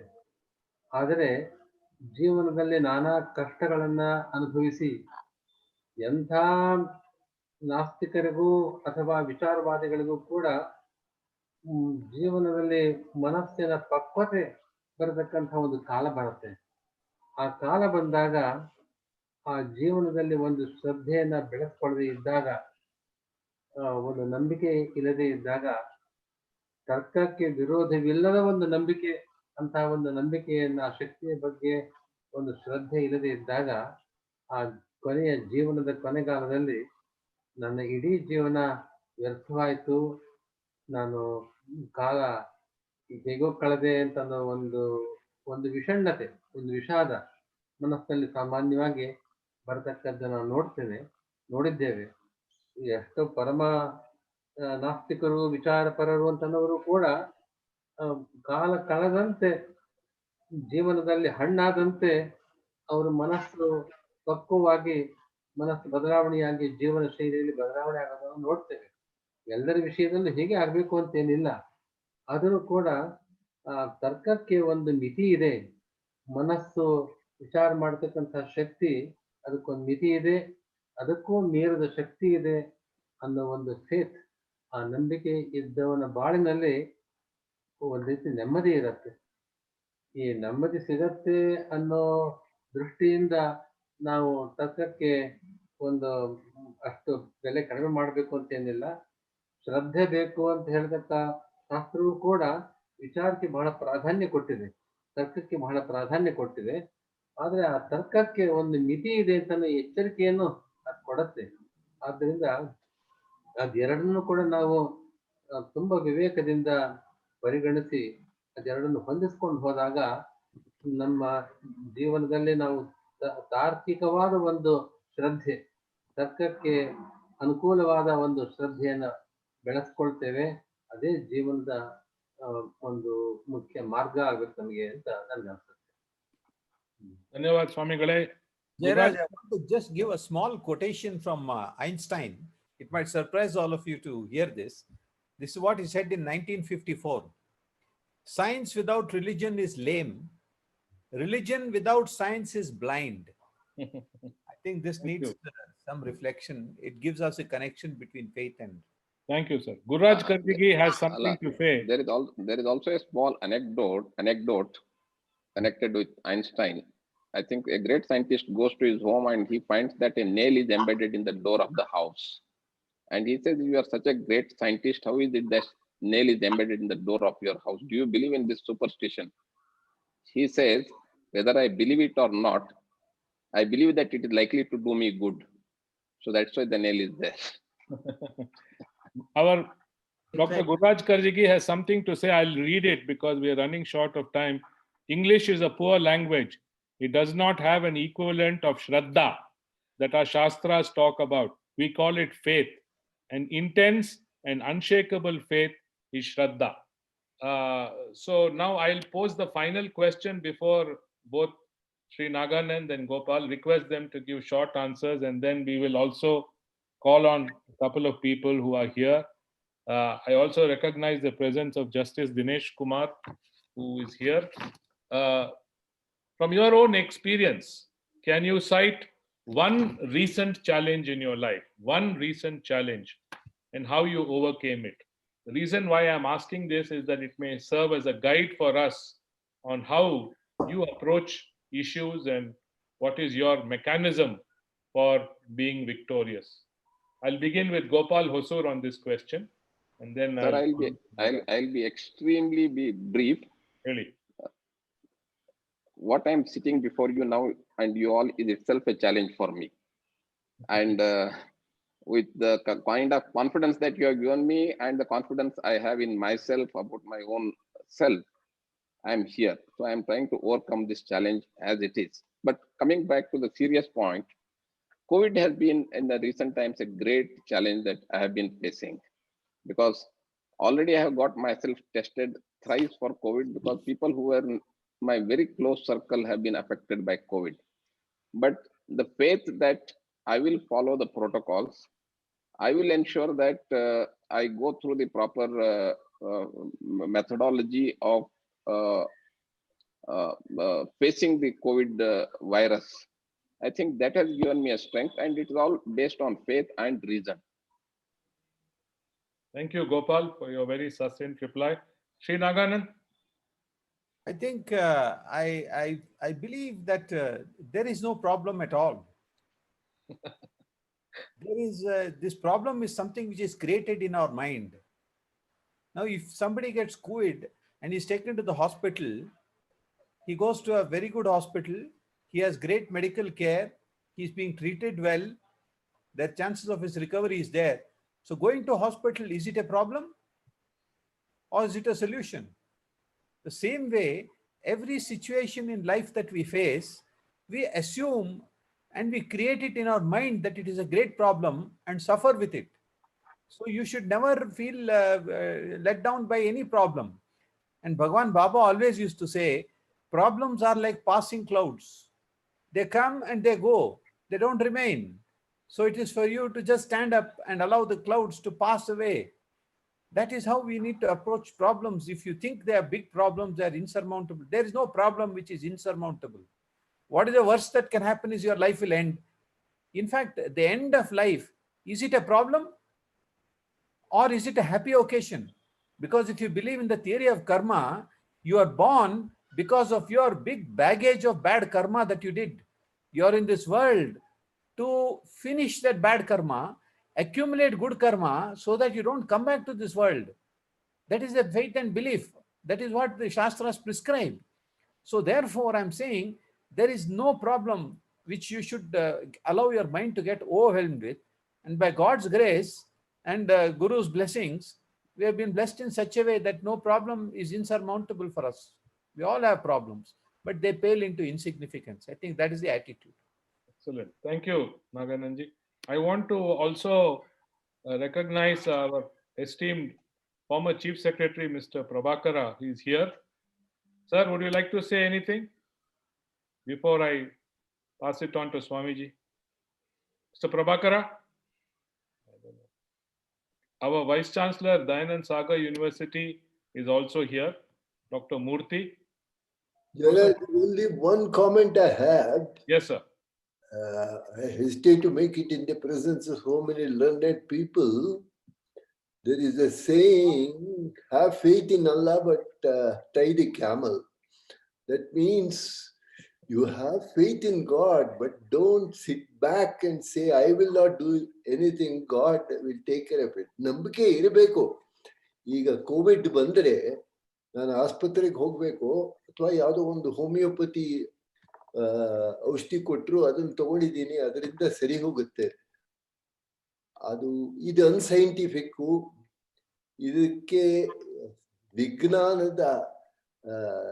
ವಿಜ್ಞಾನದಲ್ಲಿ ನಂಬಿಕೆ ಇಲ್ಲದೆ ಇದ್ದವ್ರು ಈ ತರ ಎಲ್ಲ ಮಾಡ್ತಾರೆ. ಅಥವಾ ಇದೊಂದು ವಿಭೂತಿ ಹಚ್ಚಿಕೊಂಡ್ರೆ ಇದರಿಂದ ವಾಸಿ ಆಗತ್ತೆ. ಇಲ್ಲ, ಇದು ತುಂಬಾ ಇರ್ರಾಷನಲ್ ಆಗಿ ಕಾಣಿಸುತ್ತೆ ಅಂತ. No, do what you think is rational or what is considered as rational. But ದೇವರಲ್ಲಿ ನಂಬಿಕೆ ಇಟ್ಕೋ ಅಥವಾ ನಿನ್ನಲ್ಲಿ ನಂಬಿಕೆ ಇಟ್ಟು. ಅದೊಂದೇ. Tying the camel is very important, even if you have faith in God. Thank you. Thank you very much. Well said, sir. Well said. Well said, sir. Professor Murthy, Vice Chancellor, Dayanand Sagar University, are you on the call, sir? Murthy avare? Okay. Gurraji, would you like to say anything on this? Unmute ಮಾಡಿ. ಬಹಳ ಚೆನ್ನಾಗಿ ಹೇಳಿದ್ರು ಅವರು. ನಮಗೆ it was very interesting situation. ಈ tribal ಏರಿಯಾದಲ್ಲಿ tribal women is to deliver and they would not give milk or water to the child. Most of the children died of dehydration. ಅವ್ರಿಗೆ ಏನು ಅಂದ್ರೆ ಮಾರಮ್ಮನ ಗುಡಿಗೆ ಹೋಗ್ಬೇಕು, ಆಮೇಲೆ ನೀರು ಕುಡಿಸ್ಬೇಕು ಅಂತ. We thought of an idea. We told them ಮಾರಮ್ಮನ ಗುಡಿಗೆ ಹೋಗ್ಲೇಬೇಕು, ಹೋಗ್ಬೇಡ ಅಂತ ಸಿಟ್ಟು ಬರುತ್ತೆ ಅವರಿಗೆ. ಆದ್ರೆ ಮೊದಲು ಡಾಕ್ಟರ್ ತೋರಿಸಿ ಆಮೇಲೆ ಮಾರಮ್ಮನ ಗುಡಿಗೆ ಹೋಗಿ ಅಂತ. We wanted both. Going to doctor is reason and going to ಮಾರಮ್ಮನ್ ಟೆಂಪಲ್ is faith. ಅದಕ್ಕೆ ನಮ್ಮಲ್ಲಿ ಹೇಳ್ತಾರೆ ಔಷಧಂ ಜಾಹ್ನವಿ ತೋಯಂ ವೈದ್ಯೋ ನಾರಾಯಣೋ ಹರಿ ಅಂತ. ಗಂಗಾ ನದಿ ನೀರು ಔಷಧಿ ಅಂತ ನಂಬಿಕೊಳ್ಳಿ, ಚೆನ್ನಾಗಿದೆ, ಬಟ್ ಅದ್ರ ವೈದ್ಯರ ಕಡೆಗೆ ಹೋಗಿ ಅಂತ. We require both logic and also faith. Thank you, sir. The eminent Veena player, Suma Sudhindra, is also here. Suma? Okay. So now I will request Pujya Swamiji to please offer his views on the subject. ನಿಮ್ಮ ಕೊನೆಯ ವಿಚಾರ, ಇತ್ತೀಚೆಗೆ ನೀವು ಒಂದು challenging, ಅದನ್ನ ಹೇಗೆ ನಿರ್ವಾಹ ಮಾಡೋದು ಅಂತ ಒಂದು ಸಮಸ್ಯೆಯನ್ನ ಎದುರಿಸಿದ್ದೀರಾ, ಹೇಗೆ ಅದನ್ನ ಎದುರಿಸ್ತೀರಿ ಅಂತ ಒಂದು ಪ್ರಶ್ನೆ ಇದೆ. ನನಗನ್ಸೋ ಮಟ್ಟಿಗೆ ಅಂಥ ಸಮಸ್ಯೆಗಳು ಅನೇಕ ಸರ್ತಿ ಬಂದಿರುತ್ತೆ ಮನುಷ್ಯನಿಗೆ. ಆಯಾಯ ಹೊತ್ತಿಗೆ ಪ್ರಾಯಶಃ ಇದು ದೊಡ್ಡ ಸಮಸ್ಯೆ ಅಂತ ಅಂದ್ಕೊಂಡಿರ್ತಾನೆ. ಆದರೆ ಆ ಮನುಷ್ಯನ ವ್ಯಕ್ತಿತ್ವ ಅದರ ಮೇಲೆ ಆ ಸಮಸ್ಯೆಯನ್ನು ಎದುರಿಸ್ತಾನೆ. ಕೆಲವರು ವ್ಯಕ್ತಿತ್ವದ ಆ ದೌರ್ಬಲ್ಯದಿಂದ ಆ ಸಮಸ್ಯೆಯಲ್ಲಿ ಅವರು ಗೆಲುವು ಸಾಧಿಸದೇ ಇರ್ಬೋದು, ಸಮಸ್ಯೆಯನ್ನ ಎದುರಿಸಿ ಹೋಗ್ಬೋದು. ಅದು ಒಟ್ಟಿನಲ್ಲಿ ಯಾವುದೇ ಸಮಸ್ಯೆ ಬಂದಾಗ ಅದನ್ನು ಎದುರಿಸ್ತಕ್ಕಂಥ ವ್ಯಕ್ತಿತ್ವವನ್ನು ಬೆಳೆಸ್ಕೊಳ್ತಕ್ಕಂಥ ಒಂದು ಪ್ರವೃತ್ತಿ ಬೇಕಾಗತ್ತೆ. ಪ್ರತಿಯೊಬ್ರು ಕೂಡ ಹೇಳಿದ್ರು ಯಾವ ರೀತಿ ಸಮಸ್ಯೆ ಅಂತ ಅನ್ನೋದು ಸಮಸ್ಯೆ ಅಲ್ಲ ಅಂತ ಅನ್ನೋರು ಭಾವನೆ ಒಂದು, ಮಿಕ್ಕವರಿಗೆ ಸಣ್ಣ ಸಮಸ್ಯೆ ಅಂತ ತೋರದನ್ನು ಕೂಡ ಬಹಳ ದೊಡ್ಡದಾಗಿ ಭಾವಿಸಿ ಅದರಿಂದ ಕಷ್ಟಪಡ್ತಕ್ಕವರು ಇದ್ದಾರೆ. ಆದ್ದರಿಂದ ಸಮಸ್ಯೆಯ ಮೂಲ, ಸಮಸ್ಯೆಯನ್ನು ಎದುರಿಸ್ತಕ್ಕಂಥ ಒಂದು ರೀತಿ, ಅದೆಲ್ಲ ಆಯಾ ವ್ಯಕ್ತಿಯ ಸ್ವಭಾವ, ಅವನ ಮನೋವೃತ್ತಿಯ ಮೇಲೆ ಹೋಗುತ್ತೆ ಅನ್ನೋದನ್ನ ಹೇಳ್ಬೇಕಾಗುತ್ತೆ. ಒಟ್ಟಿನಲ್ಲಿ ಈ ದಿವಸ ಏನು ಒಂದು ಸಂವಾದ ನಡೆದಿದೆ. ನಮ್ಮ ಜಯರಾಜ್ ಅವರು ಬಹಳ ಅತ್ಯುತ್ತಮವಾದ ಒಂದು ಕಾರ್ಯಕ್ರಮ ಏರ್ಪಡಿಸಿದ್ದಾರೆ. ಜೀವನದ ನಾನಾ ಮುಖಗಳನ್ನ ನೋಡಿದ ವಿಚಾರಶೀಲರು ಮತ್ತು ತುಂಬಾ ನಾನಾ ರೀತಿಯ ಒಂದು ಅವರ ಅಭ್ಯಾಸದ ರೀತಿ, ಅವರ ಜ್ಞಾನಾರ್ಜನೆಯ ಫಲವನ್ನ ನಾವಿದನ್ನ ಪಡಿತಾ ಇದ್ದೇವೆ. ಗೋಪಾಲ್ ಹೊಸೂರವರು ಅವರ ವೃತ್ತಿ ಜೀವನ ಮತ್ತು ನಮ್ಮ ನಾಗಾನಂದ ಅವರ ವೃತ್ತಿ ಜೀವನ ಪೂರ್ತಿ ವಿಭಿನ್ನ ಬೇರೆ ಬೇರೆ ಶೈಲಿಯಲ್ಲಿ ಇರತಕ್ಕಂಥದ್ದು. ಆದರೆ ಆ ಅನುಭವದ ಫಲ ಮಾತ್ರ ಒಮ್ಮುಖವಾಗಿರುತ್ತೆ, ಒಂದೇ ರೀತಿಯಲ್ಲಿ ಕೊನೆಗೆ ಕೊಡ್ತಕ್ಕದ್ದನ್ನು ನಾವು ನೋಡ್ತಾ ಇದ್ದೇವೆ. ಇಂಥ ಒಂದು ರೀತಿಯ ಒಂದು ಸಂವಾದ ಕಾರ್ಯಕ್ರಮ ಹಾಗಾಗಿ ನಡೆದರೆ ಬಹಳ ಉಪಯೋಗ ಇದೆ. ಅಂಥದ್ದು ನಡೀತಾ ಇರಲಿ. ಜಯರಾಜ್ ಅವರು ಇನ್ನು ಇಂಥ ಕಾರ್ಯಕ್ರಮಗಳನ್ನು ಏರ್ಪಡಿಸಲಿ ಅಂತ ಹೇಳಿ ನನ್ನ ಮಾತು ಮುಗಿಸುತ್ತೆ. ಧನ್ಯವಾದ ಸ್ವಾಮಿಗಳೇ. I hesitate to call Sri Narayan Murthy because he has given us a date in November and he normally will not speak without adequate preparation. So I will not call him because I realize that, we will schedule him in November, but he's welcome to say anything if he wants to. Otherwise, Namma Snehitru. Murthy, would you like to say anything? Sure. Please. Please go ahead. I think you asked a very important, very practical question on the differentiation between faith and reason. All human beings need both faith and reason. Reason to understand the realities of life, the environment around us, the natural phenomena, the reaction of our colleagues, all of that. So we can't do without reason. Reason is what develops our mind, what makes us more and more understanding of the things. However, I don't know of any human being who said he does not need faith, because faith transcends reason. When reason is not able to provide satisfactory answers to you, when reason fails to calm your mind, that's when you resort to faith. Faith gives all of us confidence, peace of mind, a path towards the future, hope. Therefore, in situations where your mind does not have all the parameters that it could use to reason out, in situations where you are not clairvoyant, in situations where you have no control over the situation, that is when all human beings depend on faith. I, in particular, I'm very religious at home. At the same time, most of my time I read physics and mathematics because I love reasoning. I enjoy reasoning. But there are so many occasions when I realize that I have no solutions to the problems. And that's when I need the help of somebody who, in my opinion, is omniscient and omnipotent. So therefore, my view is nobody can say that I will do with one or the other. Every one of us requires both these attributes. Thank you, sir, for providing a great conclusion to this dialogue. Before I hand it over to Vitobachar, ಸ್ವಾಮಿಗಳು ಏನಾದರೂ ತಮ್ಮ ಒಂದು blessings ಎಲ್ಲರಿಗೂ ದಯವಿಟ್ಟು ಸಲ್ಲಿಸಬೇಕು ಅಂತ ಕೇಳ್ಕೊಳ್ತೇನೆ. ಸ್ವಾಮಿಗಳೇ.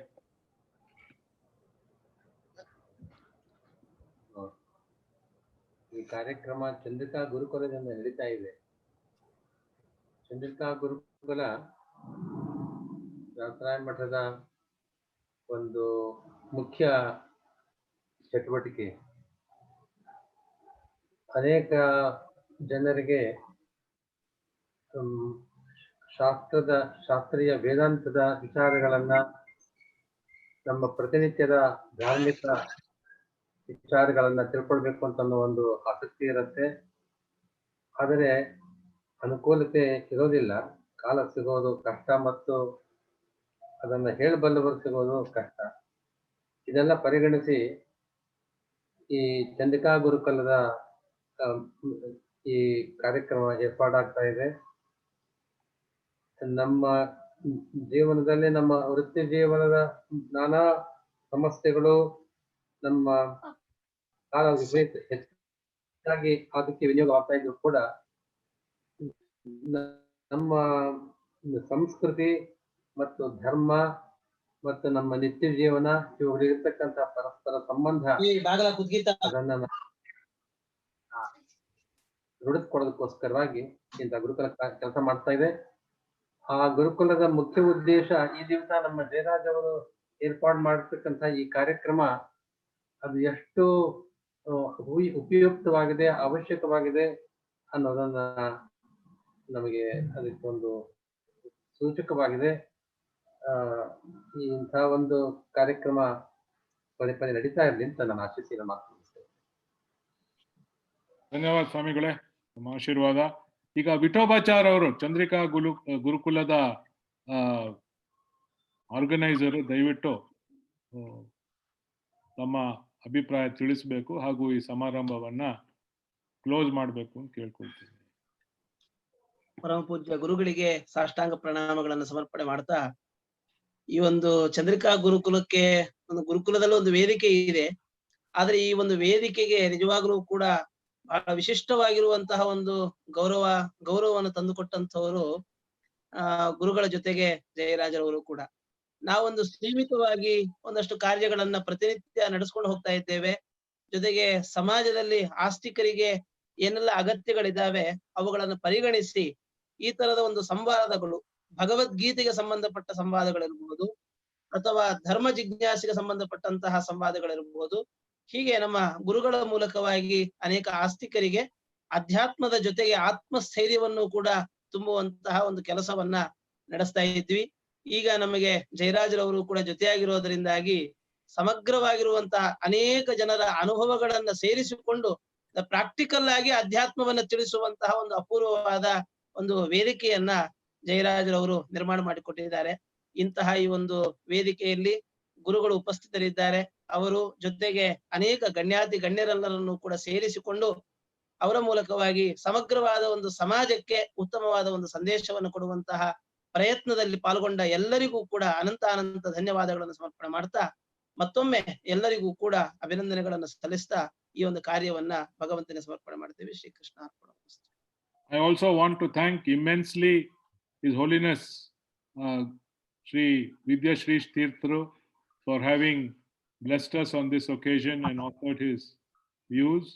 I also want to thank our esteemed senior advocate and friend Sri Naganand for sharing all his views with us today unreservedly, and my friend Sri Gopal Hosur, the distinguished police officer, for having joined in. I'm very, very grateful that so many of you have responded. We make up both in terms of quality and the numbers in terms of the people who have participated today, and I'm deeply grateful to Justice M.N. Venkatachalaya, Justice Dinesh Kumar, Sri Narayan Murthy, S.L. Rao, Mrs. Geeta Rao, Professor Gurraj Karjigi, my esteemed senior, Sri B.R. Prabhakara, my dear friends who have all participated. I won't be able to name each one of you by name. And Dean Sudarshan from Delhi, Meera from the United States, and all others. And I request you to kindly join us, including Sri Raghavendra Sevatsa from Delhi. I request you to please join us next month. We will feature a similar dialogue with some eminent professionals. That will be in October. And in November, I have a date from Sri N.R. Narayan Murthy, and we'll have a free-flowing dialogue with him on life, reason, purpose, and meaning. And so this is how we would like to continue. And thank you very much. And we'll now conclude the session. Namaskara.